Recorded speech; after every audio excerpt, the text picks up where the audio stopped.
Hello and welcome to our second episode of Lion's Roar, the DUP's new podcast, or as some wag said to me last week, prodcast. But you're very welcome nonetheless. Today we're joined by Sammy Wilson. Sammy, as you know, is our Treasury spokesperson and a long-time champion for Northern Ireland, former Finance Minister and guru whiz kid when it comes to budgetary matters. So I Sammy, think that how you doing? guru's a bit much of a description. How are you? I'm fine, thanks. At the budget yesterday, eventually after 4 months, the government delivered its budget.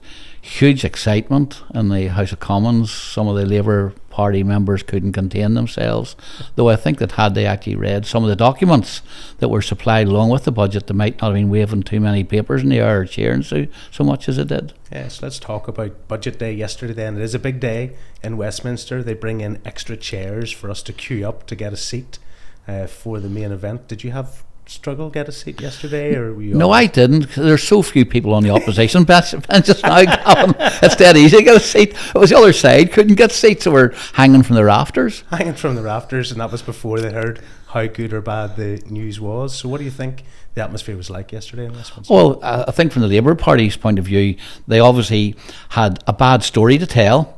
They had an embarrassment to cover because, of course, they've broken so many promises. So they had all their troops there cheering and shouting and waving, etc. I think tried to try and distract from the message that really the Chancellor had to give, namely that she's going to dip her hands as deeply in people's pockets as she can. And despite the fact that the Labour Party promised there wouldn't be huge taxes on working people, we find that that's exactly what she's done. We didn't even learn what a working person was. Are you clear what they mean by it? Because no, I'm not sure anybody's clear. The Labour Party has difficulties with definition. I was saying to somebody, they have difficulty with a working person that it had even greater difficulty with a working woman, because they had steam coming out of their ears at that stage, because they couldn't that they had two definitions to struggle with that they don't seem to be able to grasp. So the serious point of this is they have been trying to create this picture since the election that public finances are in a terrible place, that the Conservative government is responsible for all the ills that we face. Before the election, it was a bit different though, wasn't it? They offered hope, they offered change, they said that they had a fully costed plan, and they said that they were going to fix the finances. So did you get a sense yesterday that they're able to do that, or are we now seeing all the cuckoos coming home to roost? Well, I mean, that was their difficulty, of course. They painted a picture before the election that they had all of the answers, and that those answers weren't going to be all that painful for the population. In fact, you were going to get change, and you were going to get a better standard of living and everything else. And also, when questioned about, well, how can you say that? Because we have seen the figures. We know what the figures are. We have a fully costed plan, and therefore we can give these assurances. That they weren't in one day until they had discovered this black hole in the finances. I mean, mind you, to a certain extent, every change of government does this. I mean, we had to listen to George Osborne for about 3 years talking about the hole in the roof not being fixed while the sun was shining. I think the Labour Party felt that they had to be a bit more dramatic. That's so they talked about this great big black hole. But it didn't seem to, the rhetoric didn't seem to match up with their actions either, because no sooner had they started talking about this black hole than they were spending huge amounts of money on handing out pay awards without any conditions attached to them. It's a bit ironic. They give the train drivers a pay award of, what was it, 15%, and now the train drivers are striking again because they didn't tie down their days off. So they're wanting to paid for their days off now as well. And they weren't only spending on that, they were spending on this net zero quango that they've set up, £8.4 billion.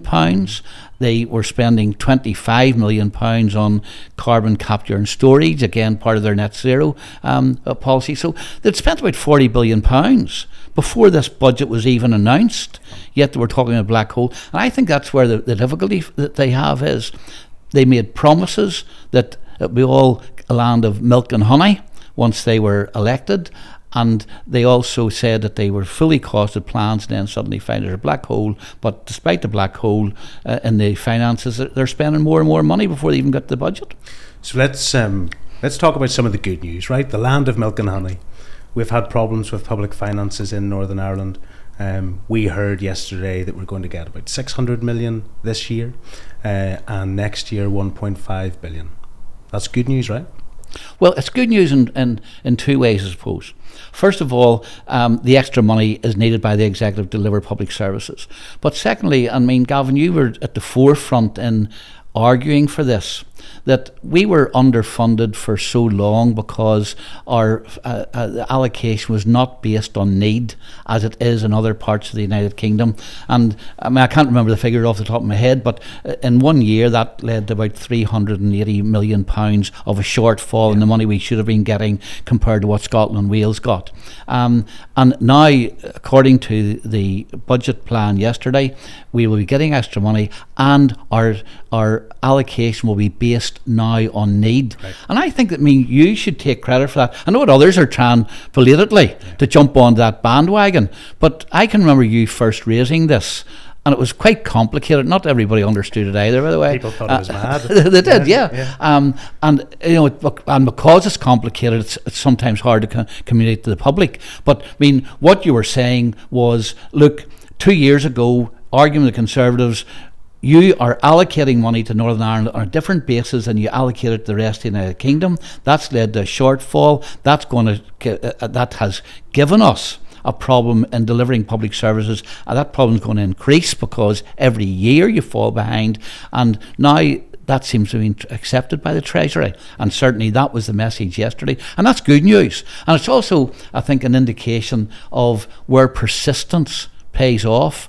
And well, if other people decide belatedly to join the campaign and then to try take some credit for it, at least I think that we should have the satisfaction of they only joined the campaign because we made them aware of the issue. Well, that's right. And then Success got them onto it. Fathers. Yeah, it does. And yeah. I mean, it is going to take some time for Northern Ireland to recover, in the sense that the backlog was building year on year. So getting a bit of extra relief this year, even though it's not going to cover all the pressures, and more next year, doesn't solve all of our problems, but it gives us that opportunity. And I suppose that's the only chink of light that I can really see that's positive in this budget.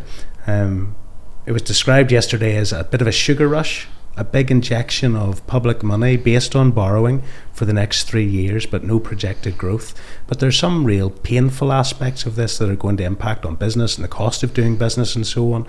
What sort of things have you been picking up over the last 24 hours from businesses? Well, I mean, far worse. First of all, the government, their argument was by putting money into the public sector, whether that was in the services, in the health service or whatever, or public investment that would produce growth.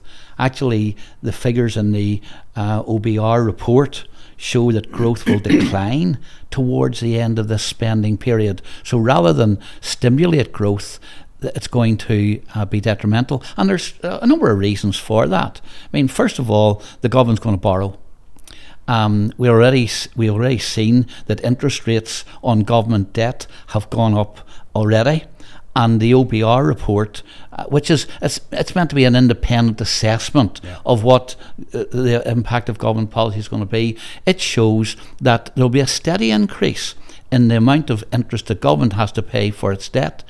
It will rise from £80 billion this year to £101 billion in the final year of this government.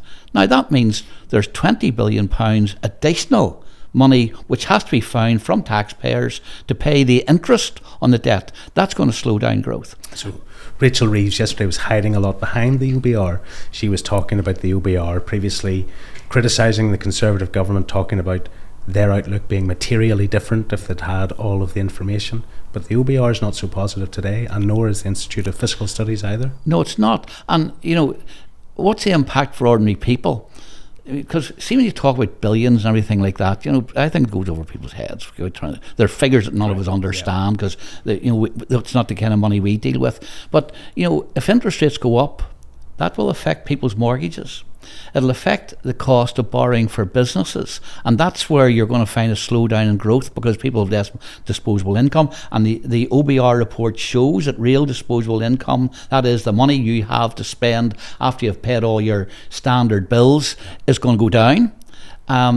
The cost of mortgage is going to go up, so that leaves people with less disposable income as well. And of course, businesses are going to find it harder to borrow.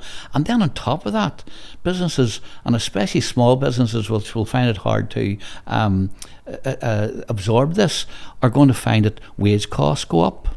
National insurance contributions that they have to make will go up, and that adds financially to their burdens as well. So, I mean, I think that all of those things paint a black picture for the economy. And as I pointed out in the House of Commons yesterday, all the people who were waving enthusiastically might not be cheering in a year's time. In fact, they might be weeping in a year's time, because they'll begin to realise the impact that this budget is going to have on ordinary people in their constituency. Yeah, so somebody that's sitting there on minimum wage hears they're going to get a pay rise, they think that's great. But when they realise that every business having to pay the additional wage packets, when they're paying additional national insurance contributions, that only works one of two ways. It comes out of businesses' bottom line and stops their ability to employ more people or to grow, or it adds costs onto consumers. So whilst you might be getting a pay rise one day from the government, when you go to spend that money the next day or the next week, you'll find that it just doesn't go as far. Or the other impact is that they decide we can't employ as many people. So people find themselves, they might in theory have a higher hourly income, but if they're not in work, they're not getting that additional income. And I mean, those are the things which I think have been buried in the kind of enthusiasm that there was in the House of Commons yesterday. And of course it's not hard when you've got a mass of people behind you to kind of give the impression that these things are all going to be hunky-dory. But the independent assessments are showing that that's not going to be the case. And the worrying thing is this, of course, that if the economy does falter and the growth rates fall, then tax revenues fall as growth rates fall. So you've got to go back to the existing taxpayers and say, by the way, if we're going to keep the level of public services at the level they are at present, not even improve them, we need more money from you. And if we've got to pay an extra £20 billion on interest for the debt that we've accumulated, we're going to have to take it from your pockets. Yeah. Now you and I are both Belfast men. We're both East Belfast men. You're the farmer though, because you had an allotment, and I have AstroTurf, right? So you understand these things. But there are some serious changes for our rural communities and for the impact that's going to have on agri-food businesses in Northern Ireland and agriculture more generally, all around inheritance tax. Do you know much about that? Can you understand how that's going to cause difficulties for those who wish to pass on their farm holdings? I was speaking to an accountant this morning who told me that he's already had a large number of farmer clients phoning up worried about the inheritance tax changes. There's hardly a small farm in Northern Ireland that's not going to be affected by the inheritance tax changes. Previously what happened was if you left somebody your farm, your son or daughter, the farm in the will, or you transferred it to them as you were getting older, they did not have to pay inheritance and tax on the land that the farm had. It was paid on the houses or the buildings or whatever, but not on the land. That land exemption has been removed. So, and you're allowed £1 million of an allowance, and then after that you pay inheritance tax of 20%. That's what the arrangement's going to be. Now, at current land prices, even a 100-acre farm, which would be small, a small family farm, would not escape inheritance tax. But here's the problem. The tax on that would probably be maybe £250,000, 300,000. very few people are going to hand over a farm to their son with also £300,000 in the bank, or of financial assets like that. So how do you pay the tax? You have to sell land off. You sell land off, the farm becomes less viable. And the real danger for many people and many farms in Northern Ireland is that, and don't forget, many farmers in Northern Ireland are now reaching the age, I think the average age of farmers in Northern Ireland is 58. So they're reaching the age where they're thinking of transferring farms to the rest of their family. If they find that they have to break their farm up, then the farm does not become viable. So you then find that either the business, they go out of business altogether, or they saddle themselves with debt. I know, I've been with farmers who, in order to keep ahead of technology, have taken out big loans against their land. Yeah. Now, if what bank is going to lend in future to a farmer to improve their productivity if they think that, say in 5 or 6 years' time, some of this land might have to be sold to pay off? So there's I think there's a real threat to small family farms in this. And here's the irony, and again, this is one of these things which is going to come back and bite the government. The Prime Minister actually went to the Farmers' Union, addressed the Farmers' Union before the election, said, don't worry, the small farmers are on my agenda. What he didn't say was they're on an agenda to see how he could filth them rather than look after them. Yeah, and that's the problem, isn't it? I mean, they've said that they're going to protect family farms, so we're thinking about small working farms, but the £1 million threshold that they've set is just far too low. And so small holdings, even if it's 30 and 40 acres, if you've got good productive land that's going 20 to 30,000 pounds an acre, it doesn't take you long to get up to that before you're getting threshold. Into it. Yeah, so it really is going to have a material impact. And I heard people this morning and they were saying, oh, there they are, farmers complaining again. But it's genuine, it's serious. The pressures that there have been within the agriculture industry over the last number of years means that these folks are not sitting on piles of cash. They may have assets, but they are not churning over sufficient cash reserves to allow them to ever pay a bill like that. And Gavin, see the people who are cynical like that. I know that farmers get this kind of image. Oh, you complain if the weather's too good, you complain if the weather's too bad, you complain you don't get enough subsidy for this, enough subsidy. But don't forget, we actually rely on farmers to supply us with good quality homemade food, and that means that you've got to have a viable business.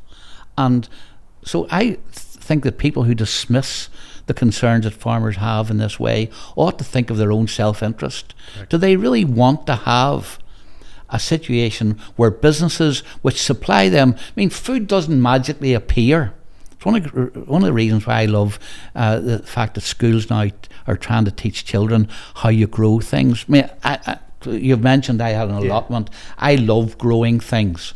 But I also know how hard it is and how much work goes in to producing food, and the kind of risks that there are as well, from pests, from weather, from birds, from everything, So it's not an easy job to produce food, and we need viable businesses and people who are committed to doing it. And if at the end of the day the government is now going to raid not just the pockets of workers but also the property of farmers, then I think that all of us ought to be concerned about that. Yeah.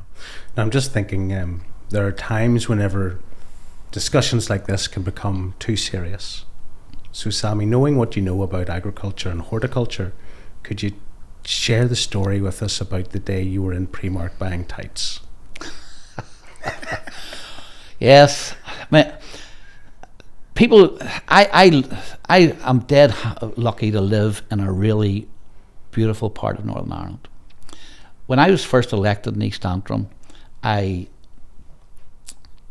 before I was elected, actually, when I was canvassing, I saw this house which had a beautiful view down over Larne Lough. And I thought, if I win the election, because I lived on the Woodstock Road in East Belfast at the time, if I win the election and I have to move to East Antrim and that house is still up for sale, I'm going to buy it. It was an ugly looking house, but it had two lovely fields beside it. One was quite flat, sheep were grazing in it, another was very steep. And I thought I could make a great garden, because since I've been a wee lad, I've always wanted a garden. When I lived in Belfast, I didn't have a garden either back or front. I got an allotment up at Belmont, and I had immense hours of pleasure there.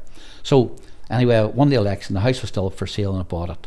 And I made one of the fields into a garden and planted a wee forest with about 2,000 trees on the other field. I became a landowner. And an environmentalist. Yes, because I am keen on protecting our environment.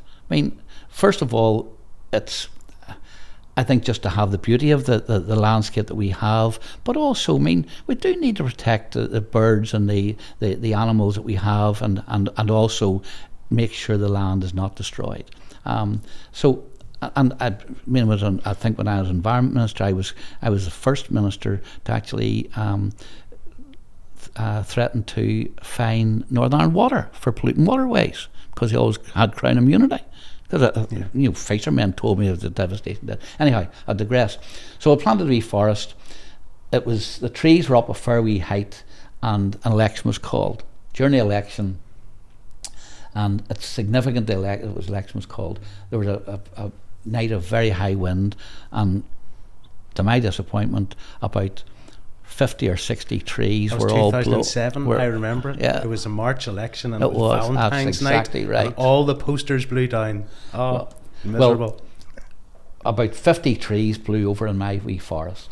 So anyway, I couldn't do anything during the election to have time, but as soon as the election was over, I went down to the local agriculture store and asked for tree ties, and the girl behind said, "Oh, you don't want to buy tree ties.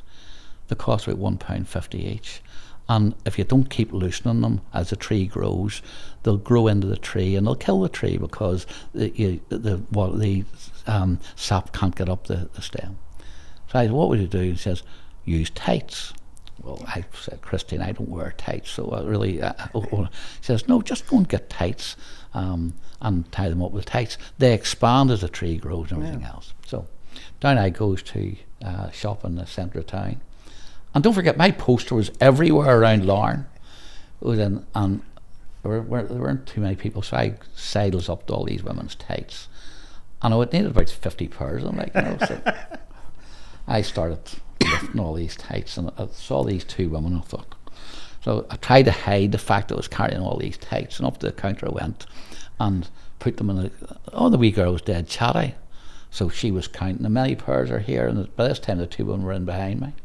And she said, "Well, I told her many tights." And then I thought, I'd better explain to her why I want these tights. So I said, I actually want these at the time of trees up, because they all get blown down during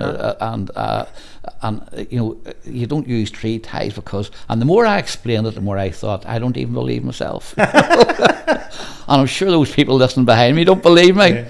And the wee girl looked at me, and the significance was that she couldn't have failed to know who I was, because my picture was up outside the door of the shop. And she said, "Don't worry, my daddy likes dressing up as well." And the two women nearly had fits at this point. And I thought, you think you're well known, but maybe you're not as well known, or maybe it's just as well she didn't know who it was. But anyway, that's your story, and you're sticking to it. That's my story, I'm sticking to it. So in the next couple of days, then, that was a diversion from the budget, but it was too good not to share. Coming back to the budget, then, we've got debates. Yesterday, you spoke on Wednesday, today, and right up until Wednesday of next week. And the long and the short of it is, this government has a massive majority, so it's going to pass. What do you think the next number of months look like, or what are the sort of issues that we need to be focused on to make sure that where there are challenges and pressures, we can highlight them, but not try to pretend to people that the difficulties and the dangers that are in this budget, there's any short-term action that can be taken just to protect in totality? And Gavin, you've raised a very important point. The way our democracy works, if somebody gets a majority, they can do what they want with that majority. There's no requirement to get consensus or anything like that. That's the way Westminster works. And don't forget, we've already seen that despite the fact that the Labour Party were threatening the Conservative Party and daring them don't you dare reduce the winter, take the winter fuel allowance off people. They took it off. And how many people in the Labour Party, most of whom had railed against the Conservatives for even thinking of doing it, Correct. voted against it? I think there was about 6. Yeah. When it came to the two-child policy that they'd been hammering the Conservative Party for years, there was 2 rebelled, I think. Yeah. So any idea that somehow or other the Labour Party might resist, or ordinary members of the Labour Party might resist the decisions made by ministers is for the birds. It's not going to happen. And that's why I think that we have got to be careful to tell people we can overturn this or we'll stop this happening. We can't. But what we have got to do is faithfully challenge the government that, look, this policy is a bad policy. It goes against what you said you would do. It's not going to achieve what you hope it's going to achieve, and it's going to impact badly on sections of our community, and to highlight that so that at least ministers are well aware and the public are well aware that although the Labour Party might have a huge majority, the voice of opposition hasn't been silenced. Correct. And I mean, elections come and elections go, and the winter fuel allowance is one of those issues that I suspect will be there in the memory for some time to come. People will not quickly forget, particularly pensioners who benefited from it. They will not easily forget that it was a Labour Party that picked their pockets and pinched their money. And and I think that it's a lesson for politicians as well, that the Chancellor can talk about cutting £3 billion or £6 billion from this, that or the other, and for most people that doesn't register. £6 billion, £3 billion, we're surviving on whatever weekly wage we have. But see, when you talk in terms of £300, people understand it fully. And I think that you're right, because people understand the significance of that reduction to their own personal budget, that it's not something they'll easily forget. I think actually it was done to try and create this atmosphere that the Tories have left us in such an awful way that we have to, even things like this can't be sacrosanct. And I think that the government were hoping that people would say, oh, it was the Tories' fault we're losing this. That's not happened. And you'll notice that they didn't put up, though they could have, the price of petrol in the budget yesterday.